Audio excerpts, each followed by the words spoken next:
పేరు జానకి, వయస్సు 53 సంవత్సరాలు, హైటు 5.4, స్టడీ ఏం లేదు, 4వ తరగతి చదువుకుంది ఈమె. ఈమెకి ఒక కూతురు అయితే పెళ్లి చేసింది.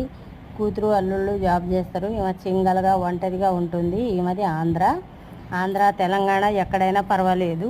ఈమె కోరుకునేది ఏంటంటే రిటైర్మెంట్ ఎంప్లాయీ అయినా ఏంటి మంచి బిజినెస్ ఉండి సిటీలు ఉండాలి అని కోరుకుంటున్నారండి. ఈమె మున్నూరు కాపండి, కాపు నాయుళ్ళు అంటారండి, కాపు నాయుళ్ళు. ఈమె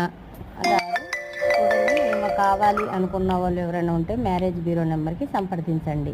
రిజిస్ట్రేషను కంపల్సరీ చేయాలి. పొద్దున 9 గంటల నుంచి సాయంత్రం 6 గంటల వరకే ఫోన్ అలో ఉంటుంది. ఈ శ్రావణ మాసంలోనే 1000 రూపీస్ రిజిస్ట్రేషన్తో మ్యాచ్ చూడబడను. శ్రావణ మాసం అయిపోతే మళ్ళీ మొదటిలాగానే రిజిస్ట్రేషన్ ఉంటుంది.